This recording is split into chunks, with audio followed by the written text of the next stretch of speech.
Salam Patriot di Suara Patriot bersama Chandra Tua. Saudaraku sebangsa dan setanah air, dunia sedang menyaksikan sebuah pergeseran besar dalam sejarah ekonomi modern. Gelombang perusahaan asing kabur dari China bukan lagi isu kecil, melainkan fakta nyata yang mengguncang perekonomian global. Dan inilah bukti nyata, tembok besar Beijing mulai retak dari dalam. Suzuki sudah pergi, Jeep ikut hengkang. Kini Mitsubishi yang dulu disebut bapak industri mesin China resmi menutup pintunya. Pada masa jayanya, 30% mobil buatan China memakai mesin Mitsubishi.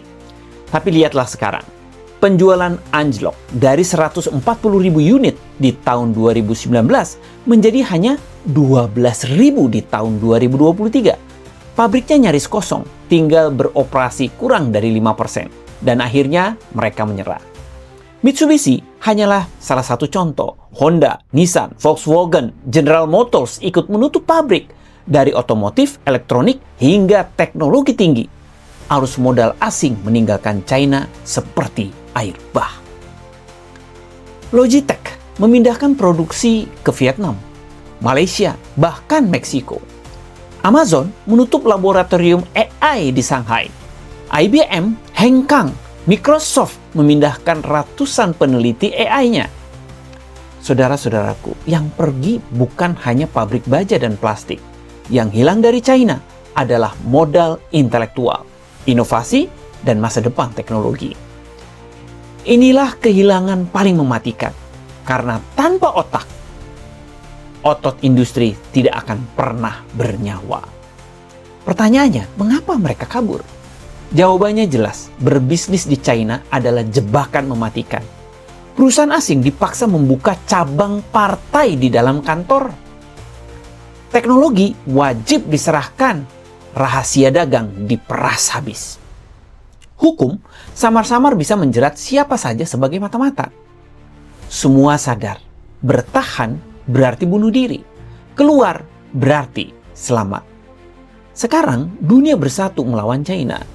Sementara itu di luar sana, Amerika, Eropa, dan Jepang menyatukan langkah. Presiden Trump dan Ursula von der Leyen menandatangani kesepakatan bersejarah. Tarif antara AS dan Eropa diturunkan dengan satu syarat. Eropa harus keras terhadap ekspor murah China. Washington bahkan mengeluarkan aturan baru.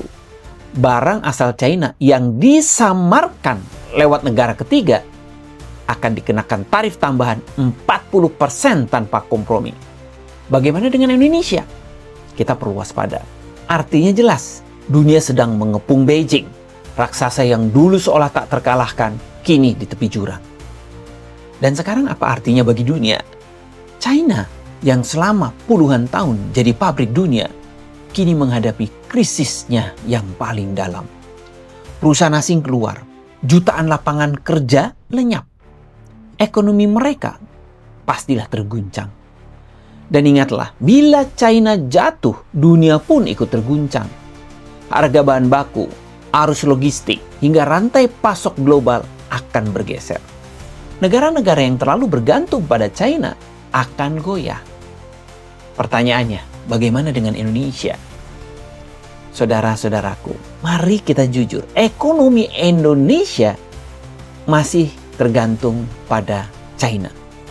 Lebih dari 30% ekspor kita menuju ke sana. Investasi besar kita datang dari sana. Banyak proyek infrastruktur dibiayai oleh China. Jika ekonomi China runtuh, maka ekspor kita akan tersendat, investasi akan kering, dan proyek kita terbelangkai. Ini artinya, jika kita tidak siap, kita bisa ikut tergulung badai.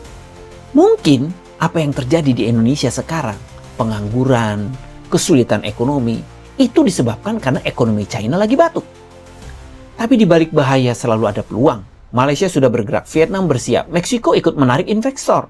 Pertanyaannya, apakah Indonesia hanya jadi penonton atau berani maju jadi pemain utama dan tidak mengandalkan PKC? Saudara-saudaraku, inilah momen emas kita. Kita harus menyiapkan tenaga kerja dengan disiplin dan keterampilan.